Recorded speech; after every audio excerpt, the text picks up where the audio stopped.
Off-the-plan deceptions. Let's have a look. Hello everyone, Florian Heise here, and welcome to another episode of Heise Says. Got my morning stein of coffee, and I thought we would have a look at this article to do with off-the-plan purchases in Sydney and how buyers are furious that changes were made. Now this is interesting. It's written by Ben Graham, and it's different in New South Wales to Queensland. I've heard a whole lot of stories about how you can lose your deposits, people can gazump you, changes can happen after you buy off the plan. So, I've spoken to other people who don't quite understand. Here in Queensland, why you'd risk buying property in New South Wales, or why you'd even risk going off the plan. But this is a common thing, because when when you make a deposit, and you buy off the plan, you're buying just a concept. And concepts can change, designs can change. And it's not necessarily for nefarious reasons. Often it could be, and I'd put money in this example. I bet a card that it may be, council could have additional requirements for green space, for common green space. That's often something that occurs on projects, at least I've noticed up here. And you have to chip away certain things. There is scrupulous and dodgy developers who will shrink apartments down to stick more in. We've heard about people that have done that. So there's a whole series of issues that can crop up here. But fundamentally, it is buyers doing the equivalent of pre-buying a game, pre-purchasing. Often in the naive hopes that property will shoot up, and they won't have to make up the difference when the values crash, like it's happened in Melbourne in some buildings, and the apartment or house is worth 20% less than what they purchased off the plan. So let's have a look. Sydney apartment owners furious after courtyards and rooms on floor plans go missing. So they've lost entire rooms. That's extreme. Apartment owner Yang floor plan showed a 35 square meter courtyard, but over half of it went missing. There you go. Dozens of furious apartment owners in Sydney say huge chunks of the courtyards and rooms promised in their off-the-plan homes have failed to materialise. A number of residents at the Ramsgate Park development in Kogarah in the city's south are now considering legal action, with some saying unexpected changes have knocked tens of thousands of dollars off the value of their new homes. They say their apartments in some cases have been rearranged. They say their city views have been lost and entire rooms have gone AWOL on the floor plans. However, the developer denies changing the designs, plans or size of the lots in its contracts. News.com.au has spoken to several owners and residents who say the courtyards they were shown on plans back in 2017 have shrunk substantially. I'm not surprised at all. That is what happens. See, this is the thing. When you construct a project, okay, when you do it traditionally, you say going to a builder. So if I were working for this developer and we did all the drawings up, you'd have the sketch design and then they'd run off and try and sell it. But the actual contract documents with the builder, that's the construction documents, that's the final set. And in that set, you've got a big wad of documents. It's the architects, all the engineers. You've got a big fat specification, and you've got the construction contract, traditionally. Now, every single piece of paper in that entire set, every document, every specification is part of the contract. It has to be signed. It has to be cross-referenced. I've had jobs where I've made the clients and the parties and the builders sign every single page of the specs. And when you're talking 700 pages, you want to make a bit of a thing of it, but that's just to emphasize that everything is part of the contract. Now, when you're buying off the plan, is your plan that you're given or that you're shown in the marketing material, is that necessarily part of the contract? Not a construction document, it's just a reference or an artist's impression. I would argue it should be. I would argue it definitely should be. I would suggest no one ever buys off the plan unless they are, because, well, buy off the plan when it's construction.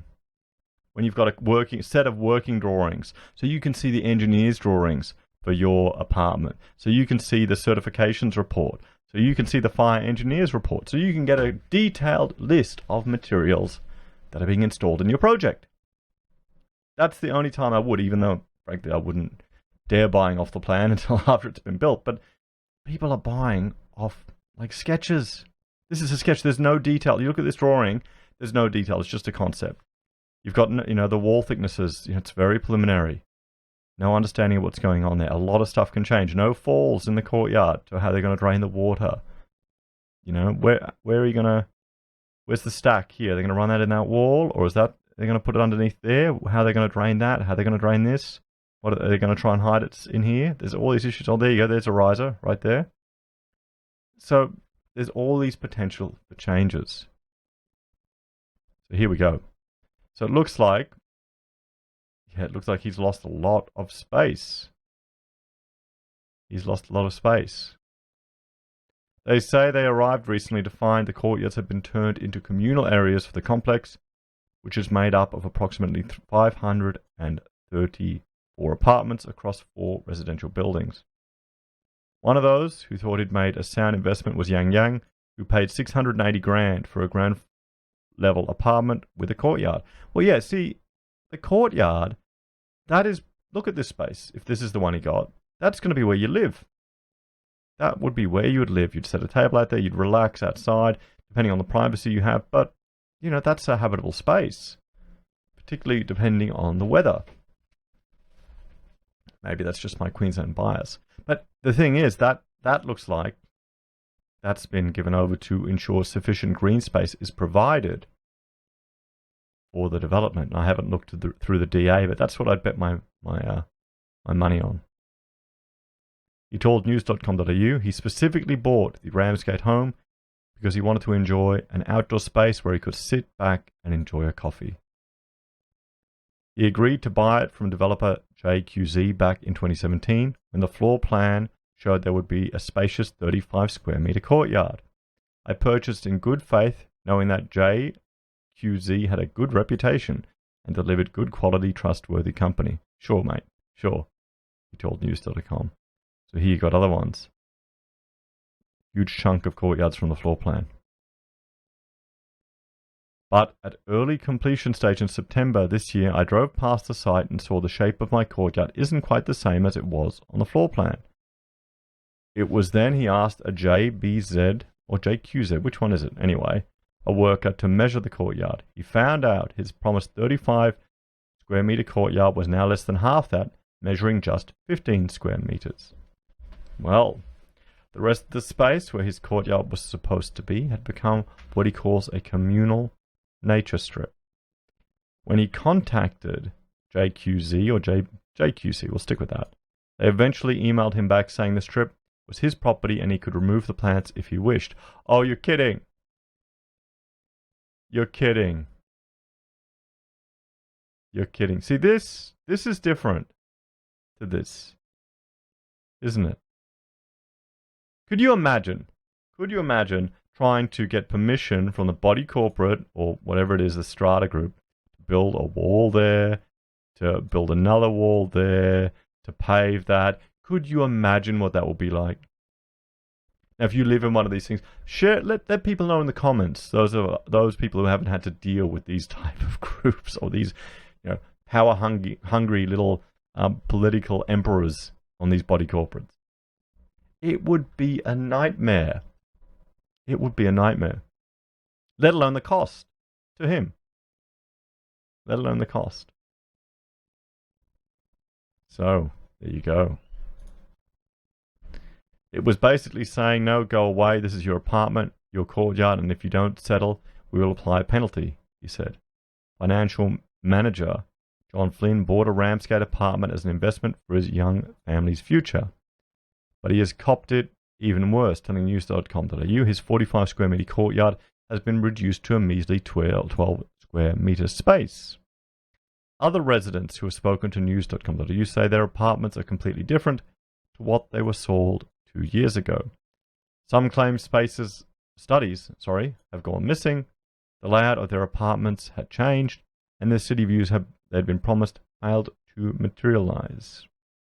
Mr. Flynn told news.com.au he thinks JQZ are trying to bluff purchasers into accepting the smaller apartments, but some of the buyers aren't having any of it. I've spoken to other purchasers that have had their entire apartment reconfigured, and purchasers are not happy, he said.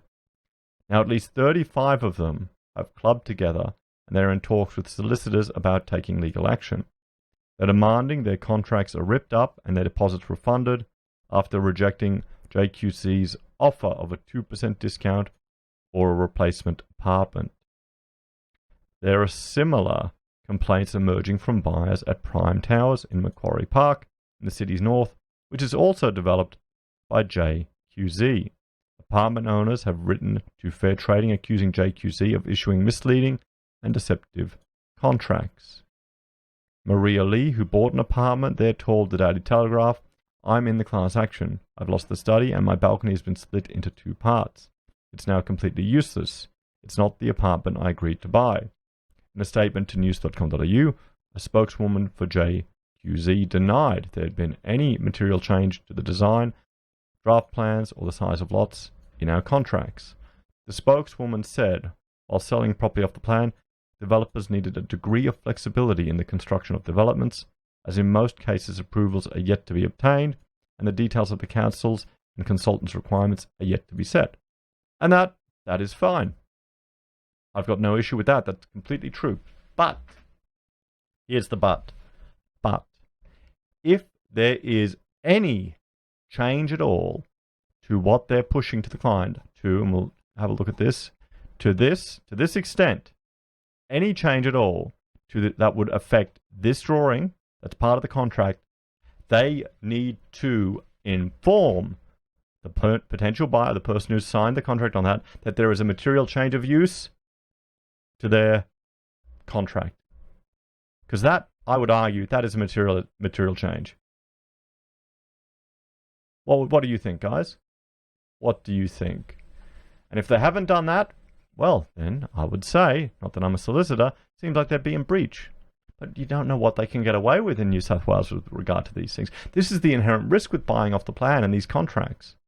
How many of these people do you think got their own lawyers to review it? And how many of the lawyers actually would review it thoroughly to protect their clients? Or just do a tick and flick? So, our contracts maintain a right for the buyer to cancel their contract and get their deposit back in a range of circumstances. These promises are in writing and will be honoured, the statement read.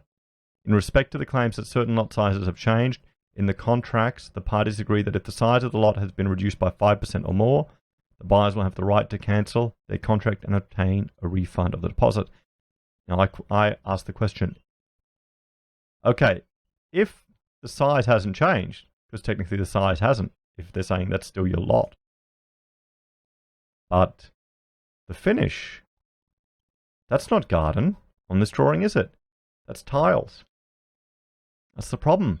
You're working with drawings that are not concept drawings, or that are concept drawings that aren't finalized construction drawings. People are getting in too early, and they're getting burned. They don't understand the construction process. The spokeswoman said JQZ has and will continue to abide by its contract with its buyers and with the law, and went on to say purchasers were using the media as leverage. Well, they've got nothing else to use as leverage. This is an issue in the industry. We are proud of our developments, and we are conscious of the significant investment purchasers have made in our product. We want all of them to be happy, and will continue to work with them to address any concerns they have. You need to improve your communications. A spokeswoman for lawyers Colin Biggers and Persley's confirmed to news.com they'd spoken with buyers from Ramsgate Complex, but were not acting on their behalf. So there you go, guys. What do you think? Have you copped it? Have you invested in something like this as off-the-plan purchase? Have you seen these issues? I mean, often, repeatedly, we've looked at videos and topics where off-the-plan is just a disaster. I would not buy off the plan. If you're in the game, would you buy off the plan? Maybe that's interesting. All the tradies, all the builders, all the other professionals, would you dare buy off the plan? Maybe off the plan to flip. That's what I had a few friends that did back in the day. But Anyway, guys, so let me know what you think. Do you think this is fair? Do you think the developer should inform them or should provide a copy of every change to the drawings? That's what should be provided as part of the contract. That's what I'd be doing if I was the developer. Going, we'll send you a copy of every set. Wouldn't be hard to do a monthly email out. Boom, here's a drawing. Here's a drawing. Here's a drawing. Guys, this has changed. This has changed. You think you'd do that when you've got 600 people spending a fortune on your project? Let me know what you think, guys. Thank you for joining me for today's episode. If you like the content that I'm producing, we have a Patreon where you can make a small monthly donation. We also have Amazon and eBay affiliate links where we receive a small commission every time you make a purchase. It's a great way for you to support online content creators. We sell merch at Heise Says. There's still time to order a pocket square for Christmas. And finally, we have PayPal if you want to make a donation. Thank you to everyone who helps support the channel. We really appreciate it. Have a great day.